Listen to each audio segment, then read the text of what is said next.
Earlier that morning, I look at the morning sun rising above the steep cliffs. Its rays break through the thick mist.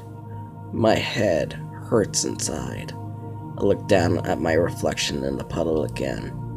The water is muddy, and it is hard to make out. It is like my brain. Ever since I fought in Chen's tournament, my thoughts have been hazy. I don't recognize myself.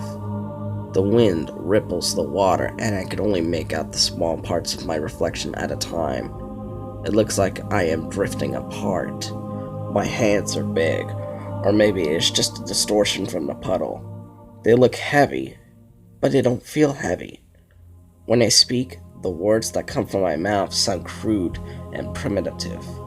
My voice is deep and echoes in my skull. I don't feel like myself. I am surrounded by skulkin. I would not normally be around such creatures. There are around 20 of them. They call me the Warden and seem to believe I am the leader of this camp. There are a lot of people in cages here. I don't remember how or why they came here or why they are captive. But if I am the Warden, it must be my responsibility to keep them here. The reflection in the puddle stares back at me. If only I could remember a little better. I hush. Immediately, Jerahn asks what's up. We have some sort of connection now. My scar hurts when we communicate. It helps me to speak my thoughts out loud when we talk, but right now I need to be quiet. I just heard a rattling sound from somewhere.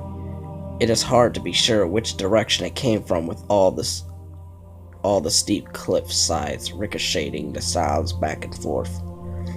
I have been watching the camp of crudely made bamboo cages for an hour now, trying to figure out some game plan. There seems to be just one way in. This is where all the people have gone. The people from my village are most likely here too. Jerahn keeps calling my name in my head, but I block him out. I need to focus and dodge behind a rock. Two skeletons in armor and armed to the teeth walk in from behind. They look very alert. I've heard about Skulkin before, and there's even been some sightings these last few years, but I always thought they were just myth. Yet, here they are. They speak with guttural, croaky voices, which chill my bones. I'm sure I heard something. Keep your eyes peeled. I don't have any eyes. And how does keeping my eyes peeled help if we are looking for a sound? You can't see a sound. What would it look like? No, you craniac. I mean, something must have made that sound. Sounded like talking. But how can a something talk? And why would a something talk to itself? Maybe we are looking for two somethings then. Shut up. Keep looking. The two Skulkin are getting too close for comfort. There is nowhere to retreat to except between the cliffs, right into a camp. It's a risk, but one I need to take. I was going to watch for a little while longer, and then I make my move at nightfall. But now I have to improvise. It feels like I'm walking right into a trap. There are other Skulkin guards in here. Not too many, but still more than I can take on. As much as I hate what Yang did to us, at least the first few years at the Temple of Air Jitsu taught me patience. Maybe I can take them down, one by one. The camp is completely boxed in by the tall cliff sides. If I get spotted, I doubt I'll be able to air jitsu my way out of here. This mission has changed from being a stakeout mission to a survival and maybe even a rescue mission in just a few minutes. I step around some puddles and keep out of sight. Two Skulkin are arguing loudly over a game of dice. Judging from these two and the two guards by the entrance, they aren't too smart. That's good. Maybe a clever distraction will do? I sneak closer to the cages. I do not see the prisoners. Let the prisoners see me. There are many. I don't know how many, but I guess at least 300. They look unhappy and dirty, but well fed. This surprises me. Some of them have been missing for more than 4 months now. It does not seem natural for these skulking captors to care so much about these people or even food. I wonder what their purpose is. There seems to be more to it than just keeping them. One special cage catches my eye. It is small and differently built than the others. I spot my fellow students from the Temple of Air Jitsu. 4 of them.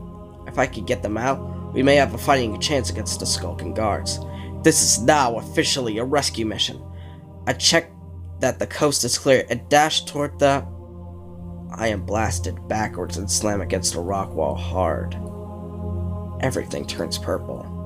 My head is spinning from the blow, and I struggle to focus my eyes. Right in front of me, a bizarre truck made from bone has appeared out of nowhere. Or rather, it has arrived through a swirling purple blur of sparkles. Everything is a blur, but I make out a skulkin, which exits the vehicle as others gather around it. They speak briefly, and one of the others run off only to return moments later with a large man clad in metal with huge hands, probably the leader of the camp. My eyesight is starting to become less blurry.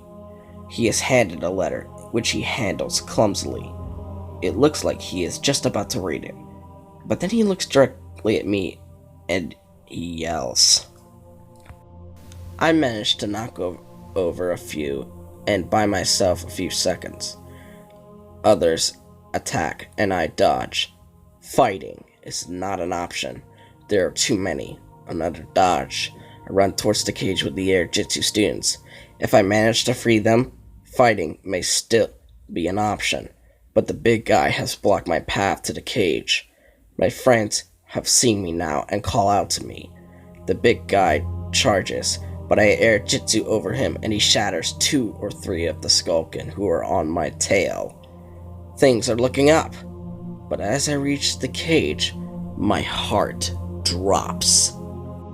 There's no way I will be able to break the thick bamboo bars or massive lock. I tell my friends to retreat into the cage. I can't break it, but I know who can. The big guy comes at me again. I roll out of the way and his huge metal fist misses my head by about an inch. No sound of breaking bamboo, but instead, a high-pitched pain cry. I get on my feet. The cage is intact. My attacker is rubbing his hand in pain. I am surrounded. I look up. Steep rock walls. Air Jitsu isn't an option. No way will I be able to escape. The fist comes at me again.